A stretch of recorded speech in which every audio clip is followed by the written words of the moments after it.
Hello दोस्तों, स्वागत है आप सभी को हमारे इस YouTube चैनल पे। अगर आप भी कक्षा 10वीं के स्टूडेंट हैं और आज आप सभी सामाजिक विज्ञान के फर्स्ट टर्मिनल के एग्जाम देने जा रहे हैं तो आपके लिए यह वीडियो काफ़ी महत्वपूर्ण होगा, क्योंकि 40 MBBI वायरल प्रश्न पे चर्चा करें, क्योंकि इससे आपके एग्जाम में सीधे क्वेश्चन पूछे जाएंगे। ठीक है, पहला क्वेश्चन कह रहा है दुनिया का मजदूर एक हो, यह कथन किसका है? तुनगेरव का, कार्ल मार्क्स का, एंगल्स का या लेनिन का? तो इसका करेक्ट आंसर पहले नंबर प्रश्न का करेक्ट आंसर बी हो जाएगा, कार्ल मार्क्स का। दूसरा नंबर प्रश्न का वैज्ञानिक समाजवाद की अवधारणा का प्रतिपादन किसने किया था? तो दूसरा नंबर क्वेश्चन का करेक्ट आंसर आपका बी हो जाएगा, कार्ल मार्क्स हो जाएगा। पूरा आंसर की देख रहे हैं इस प्रकार से। ठीक है, आइएगा तीसरे नंबर प्रश्न, यंग इटली की स्थापना किसने किया? तो यंग इटली की स्थापना किसने किया था? तो मेजनी का। सीडान का युद्ध कब हुआ था? तो सीडान का युद्ध 1870 ईस्वी में हुआ था। वियतनाम में फ्री टोकन फ्री स्कूल की स्थापना कब हुआ? तो 1910 ईस्वी में। वियतनाम में टोकन फ्री स्कूल की स्थापना कब हुआ? तो 1910 ईस्वी में हुआ था।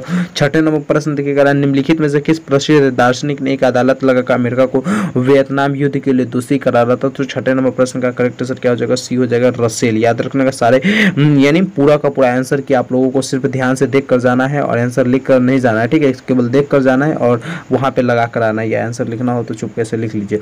औद्योगिकरण की प्रक्रिया सबसे पहले कहाँ शुरू हुई? औद्योगिकरण की प्रक्रिया सबसे पहले कहाँ शुरू हुई? तो सातवें नंबर प्रश्न का आपका करेक्ट आंसर क्या हो जाएगा? बी हो जाएगा, इंग्लैंड में। आठवें नंबर प्रश्न कर रहा है वाटर फ्रेम का आविष्कार किसने किया? तो वाटर फ्रेम का आविष्कार किसने किया था? तो आपका करेक्ट आंसर क्या हो जाएगा? डी हो जाएगा, जापान ने।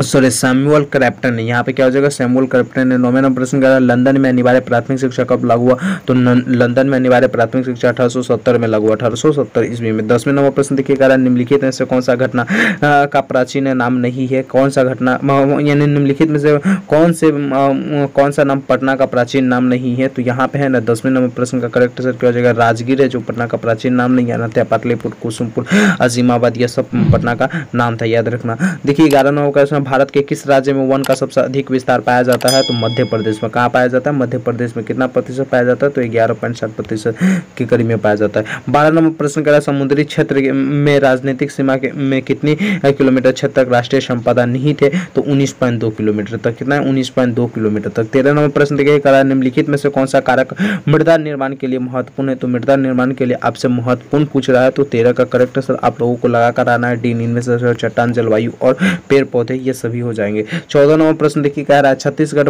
भारत का कितना प्रतिशत लौ ऐसे को उत्पादन करता है? 10%, 20%, 30%, 40%। तो 14 का करेक्ट आंसर आपका बी हो जाएगा, 20%। 15 नंबर क्वेश्चन का गोंडवाना समूह में कोयले का निर्माण हुआ था? तो गोंडवाना समूह में कोयले का निर्माण हुआ था तो 20 करोड़ वर्ष पूर्व हुआ था। 16 नंबर क्वेश्चन स्थानांतरित कृषि को पश्चिमी घाट के किस स्थानीय नाम से जाना जाता है? तो 16 का करेक्ट आंसर आपको क्या हो जाएगा? ए हो जाएगा, कुमारी नाम से जाना जाता है।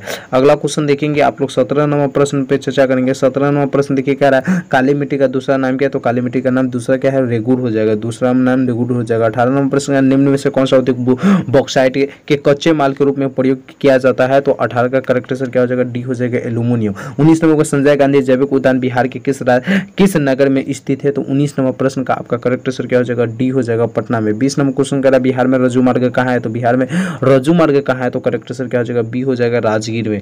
बिहार में रज्जु मार्ग कहाँ है? तो राजगीर में है। देखिएगा 21 नंबर प्रश्न करा संघीय व्यवस्था में केंद्र और राज्यों के बीच उत्पन्न विवादों को कौन निपटाता है? तो 21 का करेक्ट आंसर आपका क्या हो जाएगा? ये हो जाएगा, न्यायालय निपटाता है। सारे आंसर किए, इसलिए ध्यान से देख लीजिए। मैं फास्ट में करवा रहा हूँ, आप लोगों को 2 से 3 बार वीडियो को देखकर जाना है। फिर भी कोशिश कीजिए 10 से 12 मिनट का वीडियो 2 बार 3 बार देख लीजिए और एग्जाम देने चले जाइए। ठीक है, 22 नंबर क्वेश्चन करा संघीय व्यवस्था में सरकार कितने स्तरों की होती है? तो यहाँ पे 1 स्तरीय, 2 स्तरीय, 3 स्तरीय, इनमें से कोई नहीं। तो 22 नंबर प्रश्न का आपका करेक्ट आंसर क्या हो जाएगा? 22 का करेक्ट आंसर 3 स्तरीय हो जाएगा। ठीक है, कह रहा है भारत में कहाँ औरतों के लिए आरक्षण की व्यवस्था की गई है? तो पंचायती राज्य संस्था में। भारत में औरतों के लिए आरक्षण की व्यवस्था कहाँ किया गया? तो पंचायती राज्य संस्थानों में किया गया है। अगला क्वेश्चन कह रहे हैं निम्नलिखित में कौन भारतीय किसान यूनियन के नेता थे? निम्नलिखित में कौन भारतीय किसान यूनियन के नेता थे? तो 24 नंबर प्रश्न का आपका करेक्ट आंसर क्या हो जाएगा? सी हो जाएगा, महेंद्र सिंह टिकैत। क्या हो जाएगा? महेंद्र सिंह टिकैत। 25 नंबर प्रश्न देखिए कह रहा है सूचना के अधिकार आंदोलन की शुरुआत कहाँ हुआ? तो सूचना के अधिकार आंदोलन की शुरुआत कहाँ हुआ था? तो 25 नंबर प्रश्न का आपका करेक्ट आंसर क्या हो जाएगा?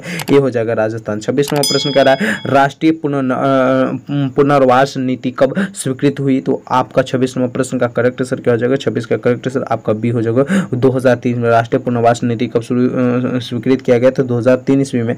27 नंबर प्रश्न का भारत में हुए 1977 में आम चुनाव में किस पार्टी को बहुमत मिला हुआ था? तो यहाँ पे है ना आपका शायद 27 नंबर प्रश्न का करेक्ट आंसर क्या हो जाएगा? 27 का करेक्ट आंसर आपका बी हो जाएगा, जनता पार्टी को।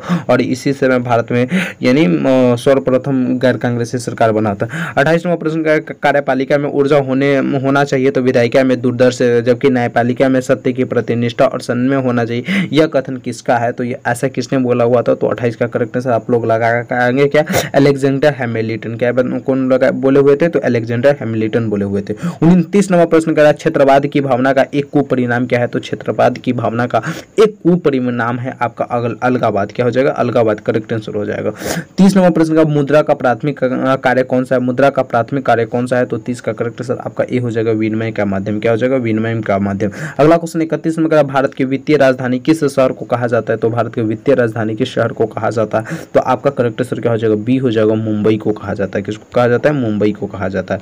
अगला क्वेश्चन देखिए, अर्थव्यवस्था की आर्थिक क्रियाओं को कितने भागों में बांटा जा सकता है? अर्थव्यवस्था की आर्थिक क्रियाओं को कितने भागों में बांटा जा सकता है? तो 32 नंबर प्रश्न का आपका करेक्ट आंसर क्या हो जाएगा? 3 भागों में। 33 नंबर प्रश्न का उत्पादन का एवं आय गणना विधि आर्थिक दृष्टि से है। उत्पादन एवं आय गणना विधि आर्थिक दृष्टि क्या सहज, वैज्ञानिक, व्यवहारिक है या उपरोक्त सभी है? तो आपका 33 नंबर प्रश्न का करेक्ट आंसर क्या हो जाएगा? डी हो जाएगा, उपरोक्त सभी है। अगला क्वेश्चन देखिए, 34 नंबर प्रश्न कह रहा है मानव पूंजी के प्रमुख घटक कितने हैं? तो मानव पूंजी के प्रमुख घटक आपसे पूछे तो 5 घटक है। 35 नंबर प्रश्न कह रहा है भारत में उपभोक्ता संरक्षण अधिनियम की घोषणा कब की गई? तो भारत में उपभोक्ता संरक्षण अधिनियम की घोषणा कब किया गया था? तो 35 का करेक्ट आंसर आपको लगा करके आना है, तो लगा कर आना है डी, 1988 ईस्वी में। उपभोक्ता संरक्षण अधिनियम की घोषणा 1988 ईस्वी। हाँ ठीक है, 1986 शायद, देख लेना इस प्रश्न को, ठीक है।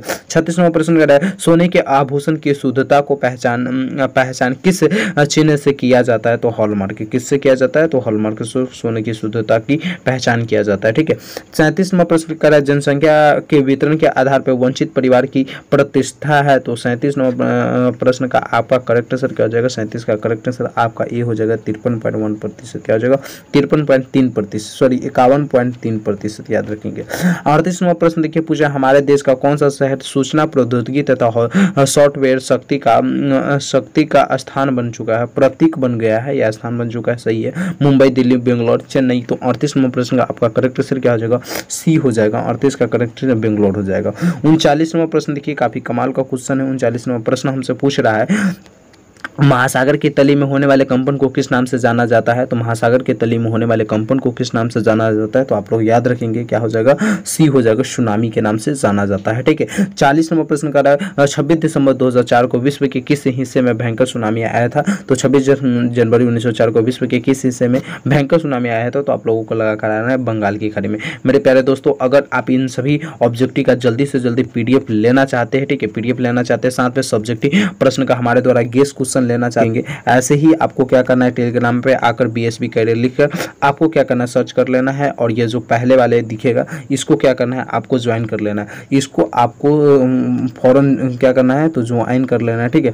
जैसे ही आप इसको ज्वाइन करेंगे आपके पास यह ग्रुप खुल जाएगा, और यह ग्रुप खुलेगा ना तो यहाँ पे देखिए ये है ना सारे सब्जेक्टिव प्रश्न का आपको डाल दिया गया था कल। तो अगर अभी तक नहीं देखे तो सारे सब्जेक्टिव प्रश्न को देख लीजिए।